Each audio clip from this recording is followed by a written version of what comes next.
Friends, ఈ వీడియోలో చెప్పే ప్రతి టాపిక్ ఎడ్యుకేషనల్ పర్పస్ కోసం మాత్రమే అని గమనించాలి. ఇది బై అండ్ సెల్ రికమెండేషన్ కోసం అయితే కాదు. మార్కెట్ అంటేనే రిస్క్ తో కూడుకున్నది కాబట్టి ఈ వీడియోని బేస్ చేసుకుని ఇలాంటి రిస్క్ అయితే తీసుకోకండి. వచ్చిరా ఫ్రెండ్స్, సో ఇలా మార్కెట్ చూసుకోరు కదా. నిన్న ఒక విషయం మాట్లాడుకున్నాం. ఒక రేంజ్ అనేది ఇంపార్టెంట్ ఉంది. ఇది రేంజ్ బౌండ్లోనే ఉంది మార్కెట్. ఈడ ఒక బ్లూ లైన్ పెట్టుకున్నాం 55,648. దీని మీద డే క్యాండిల్ క్లోజ్ అయితే ఒక సైడ్ డైరెక్షన్ పోయినట్టే లెక్క అని.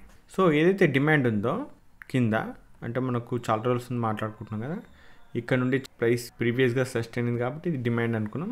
దీని నుండి ప్రైస్ అయితే అక్కడికి ఎగిరినా కూడా ఒక దగ్గర సస్టైన్ అయింది మనం పెట్టుకున్న బ్లూ లైన్ మీద. సో ఇప్పుడు ఏం చేస్తాం? ఇప్పుడు చూడండి, ఏం లేదు, ఈ బ్లూ లైన్ ఏదైతే ఉందో ఇది ఒక రేంజ్కి సప్లై లాగా ఉండే దీని మీద క్లోజ్ అయినప్పటికీ కూడా ఓపెన్ అయ్యి క్లోజ్ అయింది. సో ఇది డిమాండ్ లాగా పనిచేస్తుంది. ఇప్పుడు ప్రస్తుతం కూడా ఇది డిమాండ్. ఇప్పుడు ఇక్కడిక్కడనే ఉంది, దీని మీదనే ఉంది, బ్లూ లైన్ మీదనే అంటే డిమాండ్ మీద ఉంది ప్రైస్ అనేది అర్థం చేసుకోవాలా. బ్లూ లైన్ కింద ఉంది అంటే సప్లై కింద ఉంది ప్రైస్ అని అర్థం చేసుకోవాలి. సో డిమాండ్ మీద ఉంటే స్పేస్ ఎంత ఉంది, అదే సప్లై కింద ఉంటే స్పేస్ ఎంత ఉంది అనే దాన్ని బేస్ చేసుకొని ప్లాన్ అనేది చేసుకోవాలి జనరల్గా. క్లియర్ కదా, ఇది అర్థమవుతుందిగా, ఫైన్. సో దీంట్లో స్పెషల్గా కొత్తగా డ్రా చేసుకోవాల్సిన లెవెల్స్ ఏం లేవు. ఇప్పుడు పైన ఒకటి ఉంది సప్లై 56,406, 56,304. ఇది ఇంపార్టెంటే. కింద ఒక డిమాండ్ కూడా ఉంది 55,189. ఇది ఇంతకుముందుకే మనం మాట్లాడుకున్నాం. క్లియర్గా, ఫైన్. నిఫ్టీలో కూడా సిమిలర్గానే గ్యాప్ అప్ అయి ఒక రేంజ్ అనేది క్రియేట్ చేసింది ప్రైస్. ఇక్కడ ఒక చిన్న డిమాండ్ ఉంది 24,866, 24,852. ఈ డిమాండ్ మీదనే ఉంది ప్రైస్ ప్రస్తుతానికి. కానీ డిమాండ్ కిందకి వచ్చింది అంటే కింద ఒక చిన్న స్పేస్ ఉంది. ఓకే, ఈ స్పేస్ ఇంపార్టెంట్. ఈ 24,784 ఏంటంటే ప్రీవియస్గా రేంజ్ బౌండ్ ఏదైతే ఉంటుందో దాని రేంజ్ అనమాట ఇది. సో చిన్న స్పేస్ ఉంది, కానీ ఆ పైకి పోయింది ప్రైస్ అనుకుంటే పైన సప్లై కొంచెం దూరం ఉంది. అంటే 25,924, 24,989. ఇది సప్లై ట్రిగ్గర్ అయితే కింద స్పేస్ ఎంత ఉందో అనేది చూడాలి. జనరల్గా స్పేస్ అయితే ఉంది బాగానే సప్లై నుండి. సో ఇప్పుడు ఇది ఎక్కడ ఓపెన్ అవుతుంది ఏం లేదు అనేది దాన్ని బేస్ చేసుకొని ఉంటుంది మ్యాక్సిమం. కాకపోతే ఇది ఇలాంటి సినారియోస్ ఎప్పుడన్నా వస్తాయి కదా, గ్యాప్ అప్ అయ్యి మీద పోయి క్లోజింగ్ అనేది ఒక దగ్గర సస్టైన్ అవ్వడం, గ్యాప్ డౌన్ అయ్యి ఈ గ్యాప్ అనేది ఫిల్ చేసే అవకాశాలు ఎక్కువ ఉంటాయి అన్నమాట. ఓకే, సో ఎప్పుడైతే గ్యాప్ ఫిల్ అవుతుందో అప్పుడు ఈ డిమాండ్ అనేది నియర్ బై ఉంటుంది. సో ఈ డిమాండ్ని ఫోకస్ చేస్తే అప్పుడు జనరల్గా. ఓకే, సో ఇలాంటి ప్యాటర్న్స్ ఎప్పుడు వచ్చినా కూడా ఇది మళ్ళీ డౌన్కి వచ్చి ఫిల్ అయ్యే అవకాశాలు ఎక్కువ ఉంటాయి. బట్ ఫిల్ కావచ్చు కాకపోవచ్చు అది తర్వాత విషయం. క్లియర్ కదా, ఫైన్. అండ్ ఇది చూడండి, ఏదైతే సప్లై ఉందో డైరెక్ట్ సప్లైలోనే ఓపెన్ అయింది. మళ్ళీ కూడా ఇది ప్రీవియస్గా ఏదైతే సప్లై ఉండదో టెస్ట్ చేసినప్పటికీ ఇది ప్రస్తుతానికి కూడా సప్లై 81,803, 81,626. సో ఈ సప్లై పైన ఉంది ఒకటి అండ్ కింద కూడా సప్లై అయ్యాయి, కానీ ఇది డిమాండ్ అయిపోయింది. ఇప్పుడు 80,997, 80,856 అనేది ఈ రేంజ్ మధ్యలోనే ప్రైస్ ఉంది కాబట్టి దీన్ని ఫోకస్ చేయాలి. దీన్ని మాత్రమే నేను ఫోకస్ చేస్తాను. Okay, fine.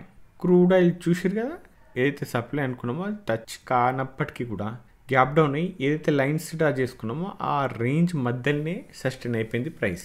Clear. So okay, నేను చెప్పినా కదా కొంచెం సైడ్ వేస్లో ఉంటుంది. చిన్న చిన్న మూవ్సే తీసుకోవాలి, కానీ పెద్ద పెద్ద మూవ్స్ కోసం చూడొద్దు.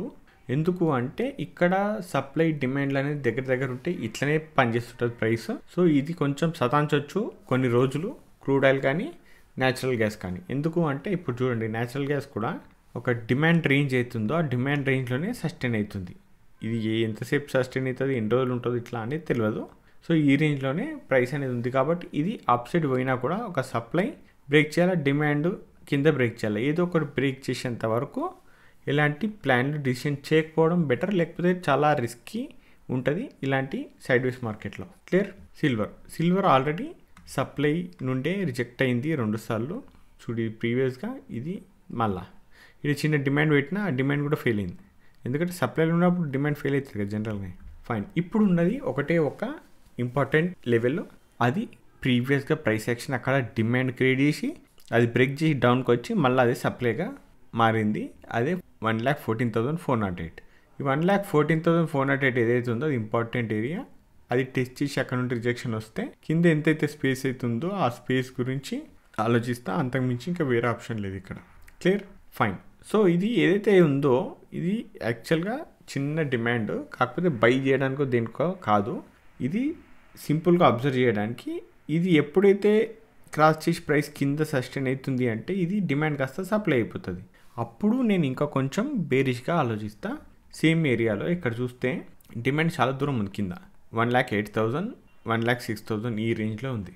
కాబట్టి ఇక్కడ ఇది ఆల్రెడీ చూడండి ఇక్కడ సస్టైన్ అయ్యి డిమాండ్ అనేది క్రియేట్ చేసింది. డిమాండ్ మీదనే సస్టైన్ అవుతుందా, డిమాండ్ కింద సస్టైన్ అవుతుందా అనేది వెయిట్ చేసి చూడాలి. ఇంకా క్లియర్, ఫైన్. నిన్న ఒక విషయం చెప్పిన, జనరల్గా రీటైలర్స్ లాస్ అవుతుంటారు కదా, ఓకే బ్రోకరేజ్ చేసి ఎక్కువ ట్రేడ్ చేసి లాస్ అవుతారు, అది ఓకే. కానీ అదే కాకుండా మార్కెట్లో ఎస్ఎల్ పెట్టి లాస్ అవుతుంటారుగా, దాని గురించి అడిగిన. నిజం చెప్తే ఎస్ఎల్ లిమిటెడ్గా ఉంటే అది లాస్ అన్నారు, రిస్క్ చేయడం అంటారు. ఓకే, లిమిట్ దాటిపోతారు కదా, అదే లాస్ అంటారు. అంటే మనం ఒకరోజు ఒక ఎస్ఎల్ 1,000 రూపాయలు పెట్టుకుంటాం అనుకో, అదే మెయింటైన్ చేసుకుంటూ పోవాలి. మన క్యాపిటల్కు తగ్గట్టు రిస్క్ మేనేజ్మెంట్, మనీ మేనేజ్మెంట్ ఉంటుంది. ఇది ఫాలో అవుతూ పోవాలి. ఇది ఫాలో అయినంతకాలం ఏం కాదు, ప్రాబ్లం కాదు.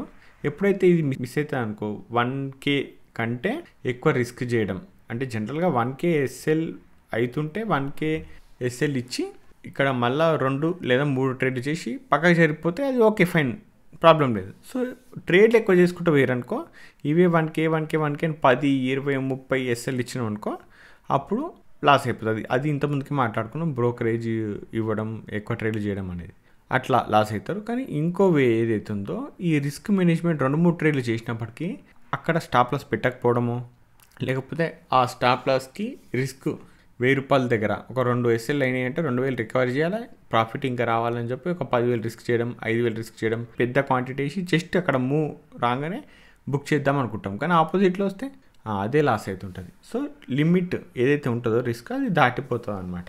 Clear, fine. సో అందుకే రిస్క్ మేనేజ్మెంట్ అనేది ఖచ్చితంగా మార్కెట్లో పాటించాలి, లేకపోతే చాలా చాలా కష్టమైపోతుంది. ఇప్పుడు మనము చాలా రకాల స్టైల్స్ మార్కెట్లో చేస్తుంటారు. Option buying, option selling, hedging, future అని, ఈక్విటీ, ఇంట్రాడే అని, ఇంకా రకరకాలుగా చేస్తుంటారు. వీటిలో దేంట్లో బెస్ట్ రిస్క్ మేనేజ్మెంట్ అనేది ఉంటుంది చెప్పండి. రిస్క్ మేనేజ్మెంట్ అన్నా నేను ప్రైస్ ఎగురుతుందో, ప్రైస్ మూమెంటం వస్తుందనో, పైసలు వస్తాయన్నో కాదు. రిస్క్ మేనేజ్మెంట్ దేంట్లో బాగుంటుంది అనేది చెప్పండి. Okay, fine. సో ఫ్రెండ్స్, ఈ వీడియోలో మాత్రం ఇంతే. మళ్ళీ రేపటి వీడియోలో మళ్ళీ కలుద్దాం. అంతవరకు ఉంటాను, బాయ్.